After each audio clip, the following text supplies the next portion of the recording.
டேட்டை வந்து நீங்க ஏன் மது பாட்டில் வந்து நீங்க விற்கிறீங்க? என்னுடைய கேள்வி தான். ஒரு அரசாங்கம் விற்கக்கூடிய மதுபான கடைகளில் நீங்க ஏன் எக்ஸ்பைரி ஆன மது பாட்டில்கள் நீங்க ஏன் விற்கிறீங்கன்றதுதான் என்னுடைய கேள்வி.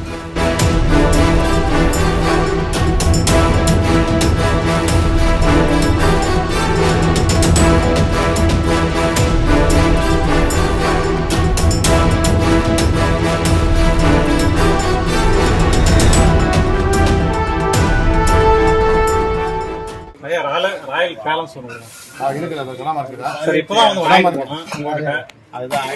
வந்து சார் எப்படி சார் ஆயிரும்? நீங்க வந்து 18 பாட்டில் அவங்க வச்சிருந்தீங்க சார். அப்படி இல்லை சார், நான் இப்ப பாட்டில் உங்களுக்கு காட்டினேன், இப்போதான் வந்து வாங்கிட்டு போனேன் சார். அப்படி இல்லை சார், நீங்க வந்து எக்ஸ்பைரி ஆன டேட்டை வந்து நீங்க ஏன் மது பாட்டில் வந்து நீங்க விற்கிறீங்க? என்னுடைய கேள்வி தான் சார். நீங்க ஒரு क्वेश्चन கேட்றீங்க, 4வது மாசம் அது வந்தது சார். அப்படி இல்லைங்க சார், நீங்க வந்து ஒரு கரெக்டான ஒரு ஆன்சர் பண்ணுங்க.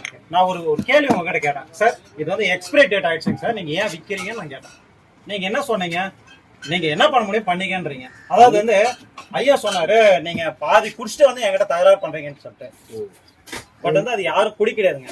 அது வந்து எக்ஸ்பைரி ஆன டேட். அது வந்து நான் வந்து உங்ககிட்ட முறையிடுறேன், எக்ஸ்பைரி டேட் வந்து நீங்க ஏன் விற்கிறீங்க? எனக்கு வந்து ஒரு அரசாங்கம் விற்கக்கூடிய மதுபான கடைகளில் நீங்க ஏன் எக்ஸ்பைரி ஆன மது பாட்டில்கள் நீங்க ஏன் விற்கிறீங்கன்றதான் என்னுடைய கேள்வி.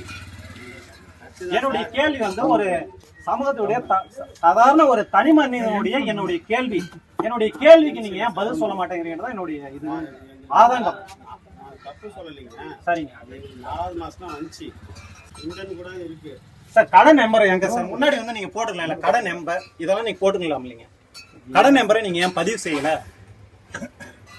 ஓடு இல்ல சார். அது எக்ஸ்பைரி ஆன மது பாட்டில்கள் நீங்க ஏன் விற்கிறீங்க? இது ஒரு क्वेश्चनா இல்லையா? எனக்கு பதில் சொல்லுங்க. நீங்க 4வது மாசம் அது வந்துச்சு, வந்ததே இன்டர்ன்ல சார். நீங்க வித்தீங்களா விக்கிறீங்க சார்? இந்த கடையன் கொண்ட கடையில நீங்க வித்தீங்களா இல்லைங்க? குடுத்தோம் சார். அது குடுத்த ராயல் பேலஸ் இருந்துச்சு. எங்க சார் கடை நம்பர் எங்க? அது சொல்லுங்க சார். நான் வந்து சாதாரண ஒரு தனி மனிதனுடைய கேள்வி. நீங்க அரசாங்கத்தினுடைய விற்பனையாளர்கள், விற்பனையாளர்கள், நீங்க விற்கிறீங்க, சேல் பண்றீங்க, ஓகே சார், இதெல்லாம் வாஸ்தவம் சார்.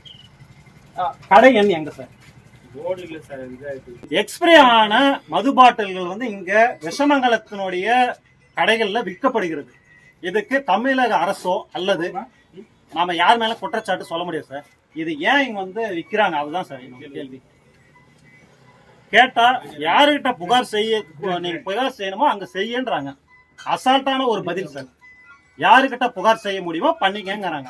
அப்ப தனி மனிதனுடைய ஒரு கேள்வி வந்து எப்படி சார்? இது கேள்விக்கு சொல்ல முடியாது சார் எங்களால் பதில். அரசாங்கம் ஆக்ஷன் எடுக்கும்.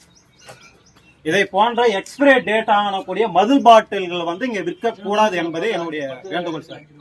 அங்கநாதாசுடைய ஒயின் ஷாப் சார் இது வந்து. ஆனா கடை என்னன்னா